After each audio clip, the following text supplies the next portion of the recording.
6E204 की flight से, Indigo की फ्लाइट से अपने महाधिवेशन के लिए रायपुर जा रहे थे। इस फ्लाइट में कम्युनिकेशन डिपार्टमेंट के जो हेड है पवन खेड़ा जी, वो भी हमारे साथ थे।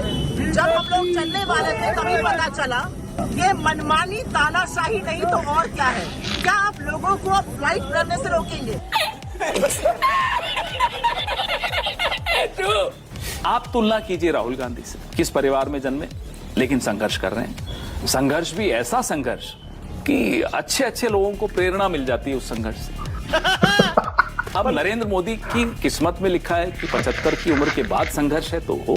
तो लोकतंत्र में वोट सब मैटर करता है पवन जी। बिल्कुल वोट तो नहीं मिल रहा ना, वोट से ही राहुल गांधी को वोट नहीं मिल रहा। आज प्रॉब्लम यही है, मोदी को वोट मिल रहा है। इस स्थिति में मानक जी आ गए, नरेंद्र मोदी जी जो यूं करके चलते थे आज सहारा लेके चलते हैं। राहुल गांधी का क्या रोल है कांग्रेस पार्टी में? जैसा मैंने कहा, चेहरा वही है, सारे भाषण वही देते हैं, सारी रैलियां वही अटेंड करते हैं। कांग्रेस पार्टी में एक नौजवान चेहरा है, नौजवान है हम सबको। मतलब हारते जाएंगे तब भी विचारधारा से कॉम्प्रोमाइज नहीं करेंगे। हार क्या होती है? हार एक अगला कदम बढ़ाने की प्रेरणा देने का एक तरीका होता है, फिर अगला कदम बढ़ाते हैं। चले 11 साल हो गए पवन, कोई बात नहीं। Pawan Khera, rapid fire round. मेरा पहला सवाल, भारत पाकिस्तान युद्ध जो हुआ 4 दिन का, वो कौन जीता? Donald Trump. पीओके कभी वापस आएगा या नहीं? कभी इंडिया को भी श्रेय दिया करो, यही का खाते हो, यही का रखते हो। इनके रहते तो कुछ नहीं होगा। तो कांग्रेस सरकारें अभी तक पीओके क्यों इसीलिए नहीं जीतते हो आप लोग। उस वक्त की जो परिस्थिति। राहुल गांधी प्रियंका गांधी राम मंदिर कब जाएंगे? ये सवाल कौन पूछ रहा है? क्या देश में मुस्लिम दबाव में है क्या पवन जी? जाहिर सी बात है। राहुल गांधी पीएम कब बनेंगे? आपने अभी कहा बनेंगे, 29 से पहले बनेंगे। 29 से पहले बनेंगे, बन जाएंगे। बड़ी बात कह रहे हैं पवन। ये सरकार नहीं चलने वाली, मैं बता रहा हूं। ये इस व्यक्ति में, नरेंद्र मोदी जी में वो भावनात्मक परिपक्वता नहीं है कि इतने लोगों के साथ चल सके साथ लेकर।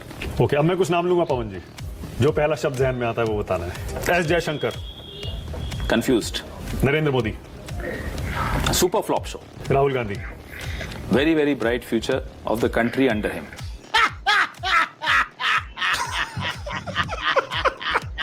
तपस्या पूरी होगी जिस दिन मोदी विपक्ष में बैठे। Sonia Gandhi. Most respected. Very bright future. Priyanka Gandhi. Very dynamic. Priyanka ji का रोल क्या है पार्टी में? मैंने को कहा कि पार्टी अब। नमस्कार दोस्तों, मैं हूं सुनील और आप देख रहे हैं क्विक रिएक्शंस। क्विक रिएक्शंस में आप सबका एक बार फिर से स्वागत है। आज का वीडियो होगा राहुल गांधी के चाटुकार पवन खेड़ा।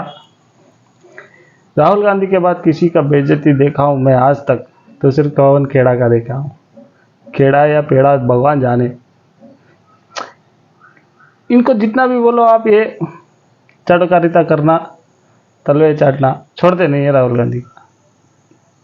चलिए वीडियो देखते हैं और मज़ा लेते हैं। कैसा लगा आप सब लोग को ये वाला वीडियो?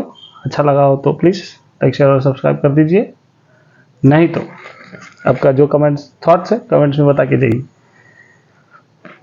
आप सबके जानकारी के लिए शॉर्ट्स में भी मज़ेदार शॉर्ट्स डाल रहे हैं, आप जाके देखिए, मज़ा लीजिए। चलिए वीडियो देखते हैं। निर्णय ले रही है, सबको अलग अलग रोल्स असाइन कर रही है और प्रियंका जी हमारी स्टार कैंपेन है। सोनिया गांधी जी के बारे में सवाल पूछता है तो सुब्रमण्यम स्वामी जी को पूछता है, मतलब सावरकर, वो बता देंगे। मतलब मोस्ट रेस्पेक्टेड वुमन। वीर नहीं, सावरकर। गलत नाम मत बोलिए, सावरकर। राहुल गांधी बोलते थे माफी तो 9 बार मांगी, एक बार थोड़े मांगी, 9 बार मांगी, जिसकी वजह से कोर्ट भी जाना पड़ रहा है। वो ठीक है, वो लड़ाई है, संघर्ष है, चलेगा, वो कानूनी कार्रवाई जो है। राहुल जी पर कितने केस चल रहे हैं देश भर में पवन जी? 35-40 के आसपास। 35-40 केस है। ज्यादा नहीं। संघर्ष का वही कह रहा हूँ। हाँ। संघर्ष, उस व्यक्ति ने कभी संघर्ष से नहीं पीछे हटा। किसी भी केस में माफी नहीं मांगेंगे वो। अब तो अपने बयानों से पीछे नहीं हटेंगे। बयानों से पीछे की बात, बयानों की भावना को समझाना वो वकीलों का काम, समझाएंगे। दोखले की औलाद ये कौन सी फिल्म लाया है? राहुल गांधी के ज्ञान की बात कर रहे हैं। कोविड पे जब राहुल गांधी ने आपको समय रहते बार बार चेतावनी देने की कोशिश की तो आपको नमस्ते ट्रंप कर रहे थे पूरे देश में। क्या कर रहे थे आप? सरकारें गिराने की कोशिश कर रहे थे मध्य प्रदेश में। तो राहुल गांधी के ज्ञान पर तो प्रश्न चिन्ह अब आप लगाना बंद कर दीजिए, क्योंकि अब लोग आपकी हंसी उड़ाते हैं। जिस आप राहुल गांधी का नाम लेते हैं, लोग आप पर हंसते हैं कि देखो ये ठीक है, अच्छा एक नेता है, उसको उसकी हंसी उड़ा रहे हैं। आपने जो चुनावों की बात कही, पवन खेड़ा जी स्वयं राजस्थान से आते हैं, उन्होंने राजस्थान के स्थानीय निकाय के चुनाव तो याद रहे। इस राजस्थान के ग्राम पंचायत चुनावों में क्या हुआ? गांव में किसान रहता है ना, वहां तो भाजपा जीती। और जाड़ा शुरू हुआ था, जब से किसान आंदोलन चल रहा था, तब से हम सुनते रहे दिल्ली हाईवे, जयपुर हाईवे जाम होगा, जयपुर दिल्ली हाईवे जाम करेंगे। जाड़ा खत्म होने को आ गया, जाम तो कहीं दिखाई नहीं पड़ा। अब बताइए, कांग्रेस पार्टी कहते इनके ज्ञान के ऊपर कोई प्रश्न ना उठाएं। इन्होंने 2 हफ्ते में 2 करोड़ किसानों के साइन करके राष्ट्रपति को दिए थे कि 2 करोड़ किसानों ने सिग्नेचर किए। और जिस दिन चक्का जाम था, जिसको इनका पुरजोर समर्थन था, ये 2 लाख लोग सड़क पे नहीं उतार पाए। 3 राज्यों में 3 घंटे के लिए चक्का जाम नहीं कर पाए। आज दिन भर पूछा, बीजेपी के कई नेताओं से पूछा, केंद्रीय मंत्रियों से पूछा, हमने पूछा कि आखिर वो कौन सा मैग्नेट है जो बीजेपी की तरफ लोग चले आते हैं। आप 7 दिन के लिए ईडी हमें दे दीजिए, मोदी जी आ जाएंगे हमारे पास, लिख लीजिए। और हो सकता है प्रतियोगिता होगी, पहले कौन आता है, अमित शाह जी आते हैं या मोदी जी आते हैं? आएंगे ना अमित जी तो यहाँ शाम को पूछेगा। हम कह रहे हैं 7 दिन के लिए ईडी दे दीजिए, नहीं है 4 दिन के लिए तुम लोग चले जाओगे 2 दिन में 1 दिन के लिए अंदर मीडिया तिहाड़ के। फिर देखिए कौन कौन आता है हमारे पास। तो पवन खेड़ा ये कह रहे हैं कि अगर कांग्रेस पार्टी सत्ता में आती है तो जो वो आरोप बीजेपी पर लगाती है ईडी के दुरुपयोग का, वो भी वही करेंगे। साहब हम तो बहुत कुछ सीख लिए पिछले 10 साल, देखे जाइए आगे वाले 10 साल हम क्या करते हैं। तू है कौन रे? सिखा देंगे इनको, नहीं आप लोगों को नहीं, इन लोगों को सिखा देंगे कि लोकतांत्रिक प्रक्रिया के तहत चलकर भी राजनीति की जा सकती है। लेकिन हाँ, इन लोगों को अपने किए की सजा मिलेगी और बराबर मिलेगी, ना केवल उन अधिकारियों को मिलेगी जो आज ईडी और सीबीआई में बैठे हैं, ना केवल भारतीय जनता पार्टी के बड़े नेताओं को सजा मिलेगी। हाँ, मीडिया को जरूर थोड़ा सा आत्मचिंतन करना जरूरी है। चड्ढा समझाओ इसे, समझाओ। लेकिन ये पहली सरकार है जो नारों से चल रही है, stand up India, startup India, make in India. माफ कीजिएगा, it is fed up India. India परेशान हो चुका है आपके नारों से, कुछ करके दिखाइए। नारों से सरकारें नहीं चलती। ठीक है, ये सिर्फ नारेबाजी वाली सरकार है क्या सुधांशु जी?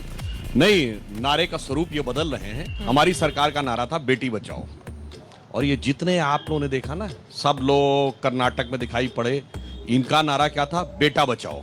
यानी सोनिया गांधी जी को राहुल गांधी जी को बचाना है, देवगौड़ा को एचडी कुमारस्वामी को बचाना है, मुलायम सिंह जी को अखिलेश को बचाना है, लालू यादव जी को तेजस्वी को बचाना है, और अजीत सिंह जी को जयंत को बचाना है। दूसरा है पैसा बचाओ, अपना अपना भ्रष्टाचार बचाओ। तीसरा है जिनकी जमीनी खिसक गई है, अपनी अपनी जमीन बचाओ। तो ये बहुत साफ दिखाई पड़ा जो उन्होंने बात कही। मैं पूरी विनम्रता से कहना चाहूंगा, अनेकानेक नेता ऐसे हैं जो भ्रष्टाचार के आरोप में या तो कोर्ट में केस झेल रहे हैं या पूर्व में कोर्ट में केस चल चुके हैं। दोस्तों, पवन खेड़ा की बेइज्जती का जो सिलसिला बोल देते हैं लेकिन फंस जाते हैं। के लिए ये आदमी बहुत फेमस है। कई कैसा लगा आप सब लोग को ये वाला वीडियो? अगर अच्छा लगा तो प्लीज लाइक शेयर और सब्सक्राइब करना। मजेदार वीडियो था, बहुत दिन बाद देखा है। मिलते हैं अगले वाले वीडियो पे। जय श्री राम।